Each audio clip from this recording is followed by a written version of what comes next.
Hey YouTube, it's Stephanie. This is not my usual video day, but I wanted to make a response video to a video that I saw this week by my friend who I'm subscribed to. Her channel is LTLVL2, and she made a video this week talking about food addiction and did I think I'm a food addict and am I a binge eater, and what are my thoughts on a right relationship with food. So I've tried to make this video a few times, and each time one time I said too much, and then the other times I got interrupted by kids or neighbors. I'm learning that it's kind of hard to get 5 minutes of privacy to really make this video. And I also struggle a little bit with how much of my personal story am I going to share on YouTube. Do I strictly keep it to weight loss surgery? Because when we're talking about right relationship with food, that is connected to everything for me. So I don't have trouble with the term food addict. It's no secret in my life with my friends that I have been in recovery from substance abuse for 9.5 years, and so I can identify and relate to the term addict. I found my way to sobriety through a 12-step program and the grace of God, and that's been working. My problem with food has been with me even before that. The substance abuse issues started in my early teens and lasted until my early 20s. But I can remember eating compulsively at 7 or 8 years old. The first time I really remember compulsive eating is my parents were having a fight. I hid in the pantry with an entire box of Tasty Cakes and I ate them. And from that time forward, I would steal Tasty Cakes.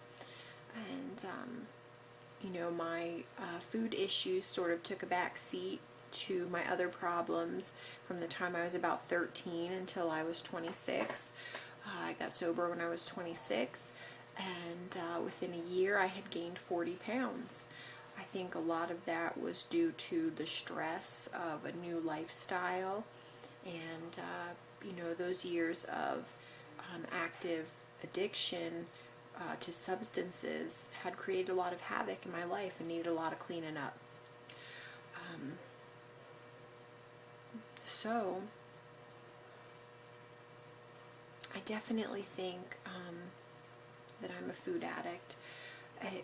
It's always been bad. Food and money. If I could just learn to manage my food and manage my money, but I never seem to be able to be totally on top of both of those things at the same time.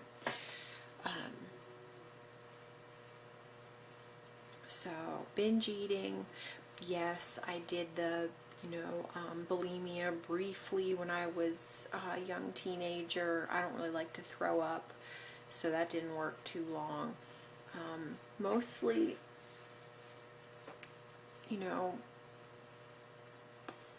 this is such a hard topic for me to talk about because it's just so painful to look at what I did to my body. Today, I was cleaning my room, and I have a little God box, which is where if I have a really pressing problem, I write it down, little note to God, and I stick it in the box. And today I was cleaning, dusting, and I looked in the box and read some of the prayers, and there was one from March of 2012 where I asked God to help me find a right relationship with my body. And probably, I don't know, this is going to be November 2013, November 2012, I started praying every single day for God to help me love my body. And I really believe, did I say 2012? Gosh, I am just such a fool at making these videos. 2012, I start praying, asking God to help me love my body.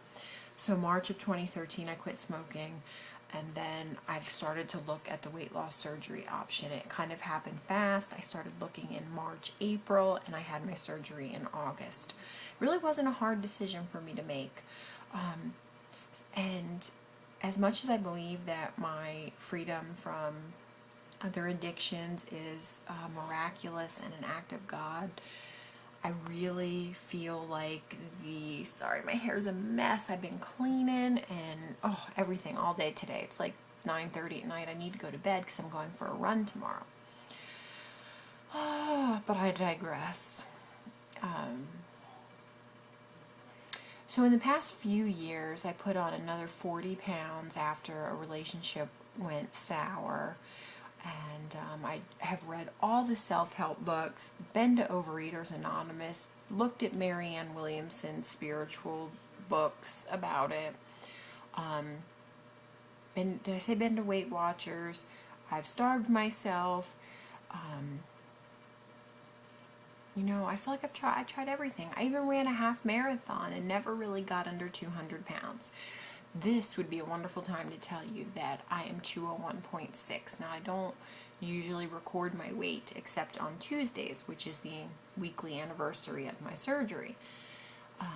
But I do weigh every day as soon as I get up and go to the bathroom. So, yeah, so I believe I'm a food addict, and I think that I've had a psychic change. Something in my thinking has changed, and I've become willing to do whatever it takes to treat my body with kindness. I'm tired of hating my body.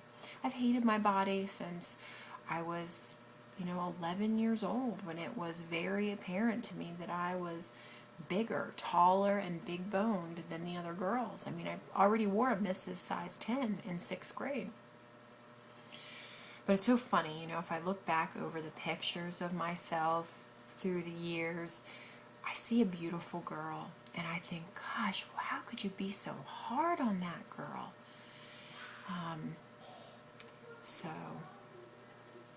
Yeah, so I don't trouble with food addict or binge eater. Funny thing is those things left me probably 6 weeks before surgery, and I have not had a compulsive eating episode since about 6 weeks before surgery.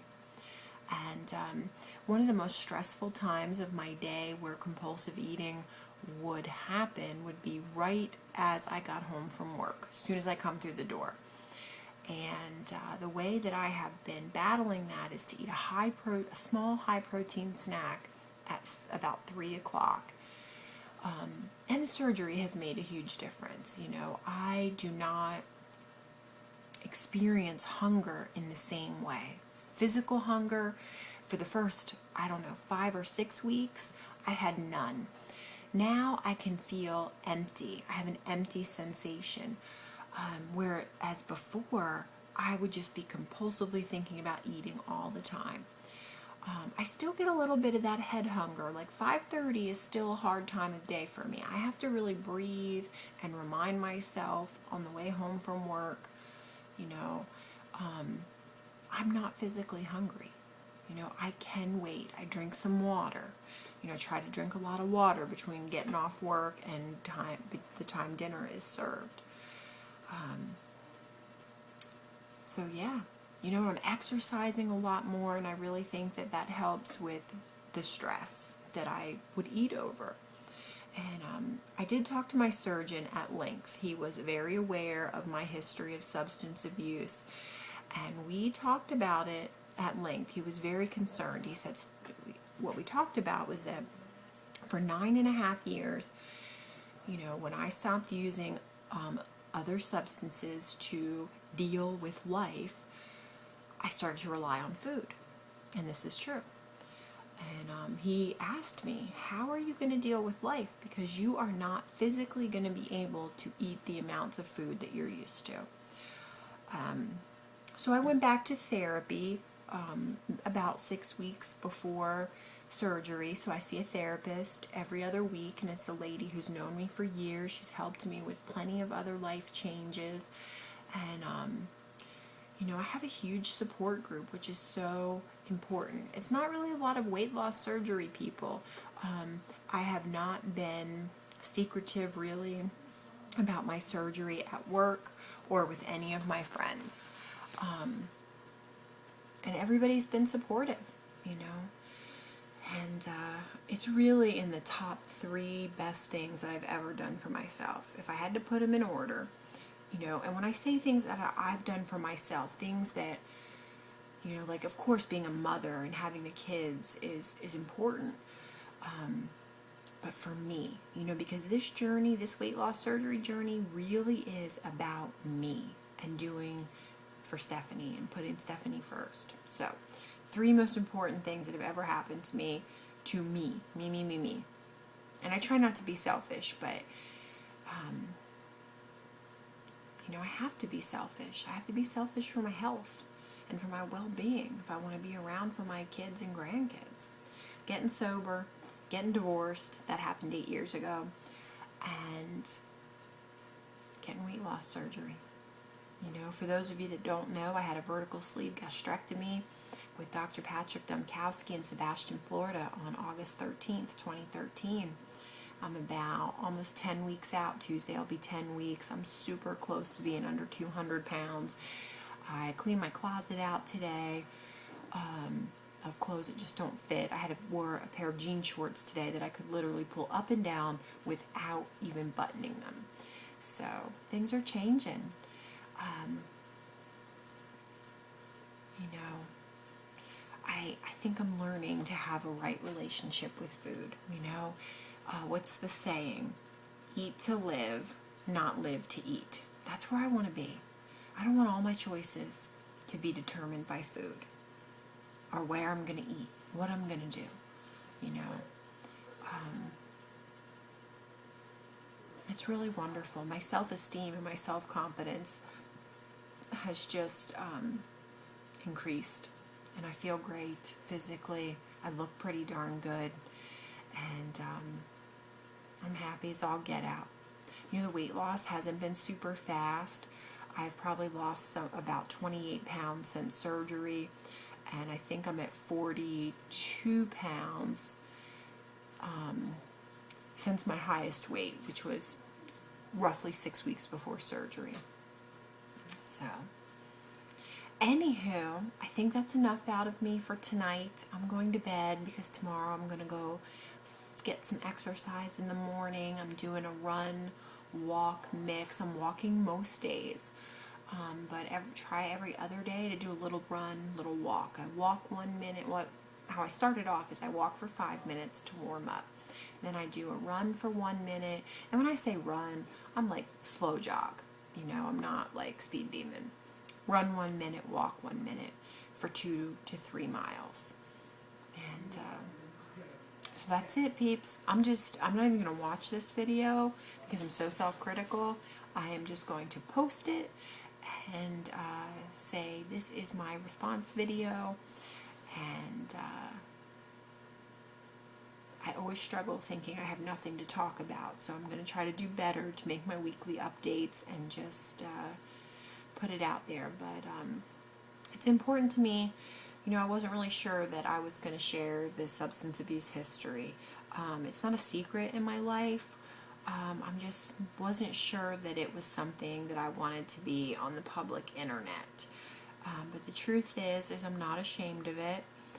And the food is, you know, and the eating is all related.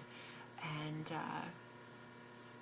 even though I got a medical option, medical help for my problem, it's still God who's done the work. God changed me up here, you know, and I have to ask for that help every day, and I do, and I'm grateful for it. Oh my gosh, I'm approaching 15 minutes, and I always say I have nothing to talk about. See ya.